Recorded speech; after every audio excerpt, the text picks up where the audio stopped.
We just need practice. We just need to memorize the timing. Doon rin nagkakatuloy yung timing. Kaya minsan nagkakaunahan or hindi sabay. Yo, what's up Dance Universe? So, kakatapos lang namin ulit mag-run on stage para bukas. This time, it's with Sugar and Jeremy. So, ngayon, medyo marami kaming adjustments na ginawa kasi merong mga unforeseen na situations regarding sa props and set design. So, kailangan namin siyang medyo iikot ng konti na kung ano yung mas gaganda, syempre para sa show at the same time para mas maging maayos yung panunood nyo on screen. Routine-wise, matagal naman na kami nabuo dun sa routine. Ang issue lang naman palagi is yung timing. Pag nadadala dun sa hype or kapag medyo nag-overthink na, common naman siya with a lot of dancers, even me, talagang nawawala na sa timing. Kailangan lang talaga mag-relax and mas magtiwala sa sarili. And hayaan na yung body mo na lang talaga yung gumalaw dun sa music at hindi ka na masyadong nag-iisip. Punta natin sila para masabihan na natin kung anong kailangan nilang tandaan palagi. Guys. So yun. Speaking of pointers or things na kailangan nyong ma-remind, unang-una, timing at the Sugar. Timing talaga.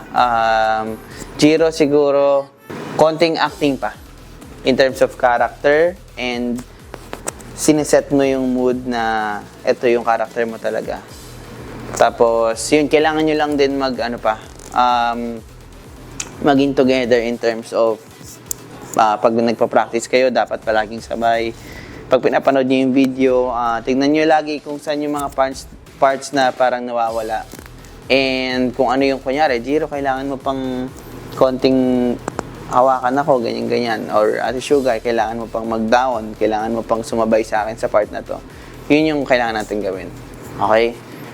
So, since maraming nga tayo medyong in-adjust dun sa routine para mas mapaganda siya, syempre habang nanonood sila on screen, kamusta naman yung natin? Yung run natin kanina? Syempre habang naiiba na rin yung utak ko. Alam niyo naman po ako, di ba? Si Jiro magaling talaga yan eh. Si Jiro po kasi talagang magaling, talagang mahusay siya. Kung yung character lang naman yung kailangan niyang talagang dalhin. So ako, dahil iniba lahat. Tapos parang mas hiningal ako kasi galing stairs. Tapos action yung kasi una nun talagang hindi siya ganun talaga. Parang halos lahat binawasan, tapos exchange lahat, pati yung talon ni Jiro, ginaya ko ng talon kasi para umabot po ako sa step na ito.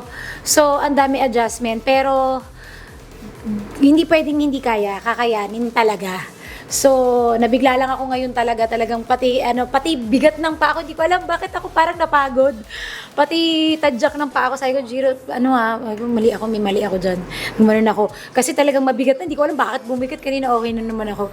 Pero dahil siguro na rin ako, dahil nabago lahat ng step, feeling ko, kilala naman ako ni Jiro pag may nababago o may natataranta ako eh. Hindi ko lang pinapahalata kasi ayoko ring madamay siya sa pagbabago ng lahat. Pati si Coach, alam mo yun, parang gusto ko na lang din mag-relax sa mga nangyayari. But kakayanin, mag-rehearse pa kami ni Jiro. Alam namin kaya namin to together, lahat kami. Coach and Jiro baby.